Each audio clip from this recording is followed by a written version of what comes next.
प्यारे छात्रों, तुम्हारी परीक्षा की तैयारी चल रही होगी। परीक्षा, यह शब्द सुनते ही बच्चे चिंतित हो जाते हैं। लेकिन अगर हमने पूरी तरह तैयारी की, अभ्यास किया, तो परीक्षा भी एक पर्व बन सकता है। इसलिए मैं यहाँ कुछ सूचनाएं देना चाहती हूँ, खास करके हिंदी विषय के बारे में, और कुछ सूचनाएं सभी विषयों के लिए। पहली बात कि हमें परीक्षा के लिए पूरी तैयारी करनी चाहिए। अभ्यासक्रम के बारे में जानकारी रखनी चाहिए। जब हम परीक्षा के लिए जाएंगे तब निश्चिंत होकर जाना चाहिए। अगर तुमने मेहनत की है तो खुद पर भरोसा करो, तब भगवान भी हमारा साथ देता है। परीक्षा कक्ष में जाने के पहले सारी चिंताओं को बाहर रखो। पहले 15 मिनट, परीक्षा के पहले 15 मिनट अच्छा होगा अगर हम अभ्यासक्रम के बारे में किसी से कोई चर्चा न करें, क्योंकि जब हम चर्चा करते हैं तो हमारी बिना वजह परेशानी बढ़ जाती है। जब तुम्हारे हाथ में प्रश्न पत्रिका होगी तब पहले तुम्हें देखना होगा कितने पन्ने हैं, नंबर ऑफ पेजेस। वो उसी प्रश्न पत्रिका के पहले पन्ने पर लिखा होता है। सारे प्रश्न है या नहीं, कभी ऐसा होता नहीं है, फिर भी खुद ने जांच लिया तो अच्छा होगा।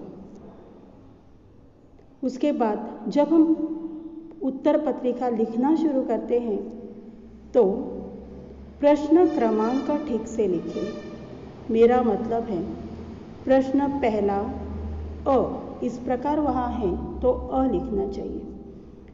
1, 2, 3 ऐसा है तो वैसा लिखो, क्योंकि जब हम पाठ्यपुस्तक में से प्रश्नोत्तर लिखते हैं तो वहाँ में विकल्प होते, पर्याय होते हैं, यानी 3 प्रश्न दिए जाते हैं, 2 ही लिखने होते हैं। जिस प्रश्न का उत्तर तुमने लिखा हो उसी प्रश्न का नंबर लिखो, उसी प्रश्न का क्रमांक लिखना है। मेरे ख्याल से जब हम दीर्घोत्तर प्रश्न लिखते हैं तो जितने लिखने के लिए कहा है, 2 लिखने के लिए कहा है तो 2 ही प्रश्नों के उत्तर लिखो, क्योंकि जब हम ज़्यादा लिखने बैठ जाते हैं तो समय यूं ही बर्बाद हो जाता है। परीक्षा के लिए ये समय बहुत महत्व रखता है, बहुत मायने रखता है। दूसरी बात, विषय कोई भी है, शुद्धता बहुत ज़रूरी है। लिखते वक्त शुद्धता पर ध्यान देना चाहिए, विराम चिन्हों पर ध्यान देना चाहिए, हस्ताक्षर अच्छा हो। अब हम व्याकरण के बारे में बात करेंगे।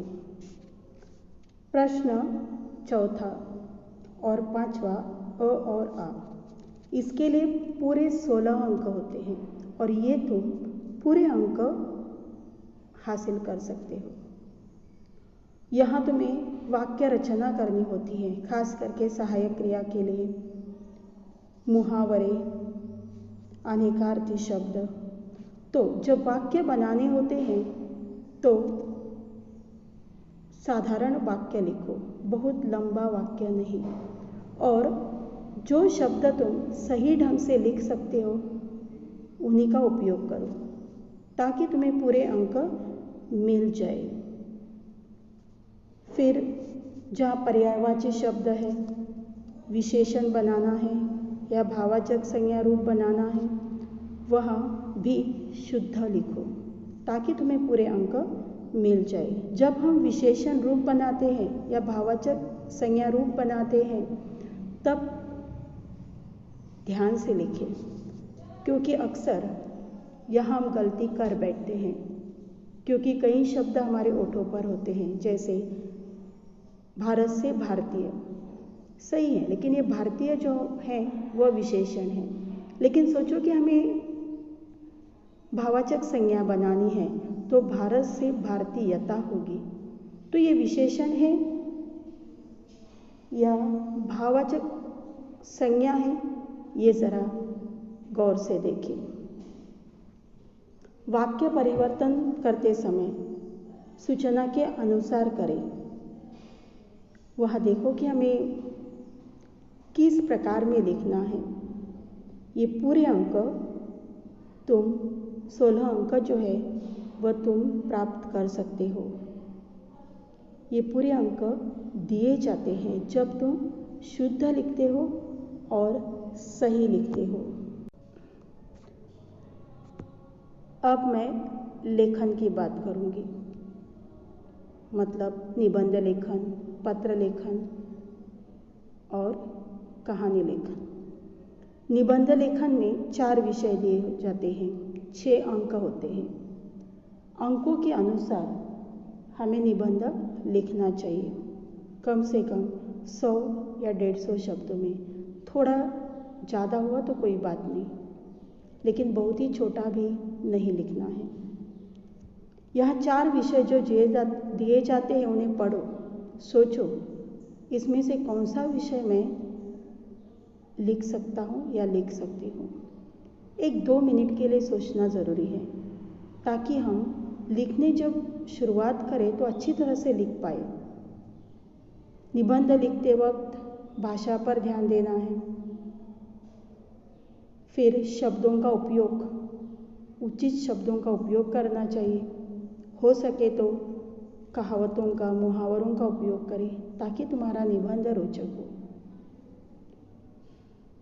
वही बात कहानी के बारे में। यहाँ हमारे लिए कोई विकल्प नहीं है, एक ही कहानी होती है, एक ही रूपरेखा दी जाती है। रूपरेखा अच्छी तरह से पढ़ो, फिर लिखना शुरू करें। लिखते समय याद रखना है कि रूपरेखा से हमें कहानी लिखनी है, वह रिक्त स्थानों की पूर्ति नहीं है। वर्णन करना, विस्तार से लिखना, मौका मिले तो संवाद लेखन करना, लेकिन कहानी जब हम लिखते हैं तो वह भूतकाल में ही होनी चाहिए। और एक बात, कहानी लिखने के बाद शीर्षक और सीख लिखना न भूलें, वह लिखना ही है, क्योंकि कहानी के लिए 3 अंक होते हैं, शीर्षक के लिए 1 और सीख के लिए 1। सीख 1 या 2 वाक्यों में लिखना चाहिए और शीर्षक कभी वाक्य नहीं होता है। कभी कभी शीर्षक हमें कहानी में ही मिल सकता है। कहानी लिखने के बाद सोचो कि इसके लिए क्या शीर्षक हो। शीर्षक ऐसा हो कि शीर्षक पढ़ने के बाद किसी को भी कल्पना आ जाए कि कहानी में क्या होगा। फिर पत्र एक तो औपचारिक या अनौपचारिक, तुम कौन सा लिखोगे ये पहले ही विषय देखकर सोचो। दोनों के विषय पढ़ो। सूचना में नाम, पता वगैरह दिया जाता है, वह ठीक से लिखें। ढांचे के लिए अंक होते हैं। अनौपचारिक पत्र में 2 अंक और औपचारिक पत्र में 2.5 अंक, लेकिन यह अंक तभी प्राप्त होंगे जब कलेवर सही हो, यानी विषय विस्तार जब हम करेंगे, जो विषय दिया है उसी पर लिखना है। और जब हम समापन करते हैं वहाँ ध्यान देना है, मतलब जो सूचना में नाम दिया है वही हमें लिखना है। यहाँ अच्छे से तुमने पत्र लिखा तो कम से कम तुम्हें, कम से कम की बात मैं कर रही हूँ, 3 अंक ज़रूर मिलेंगे।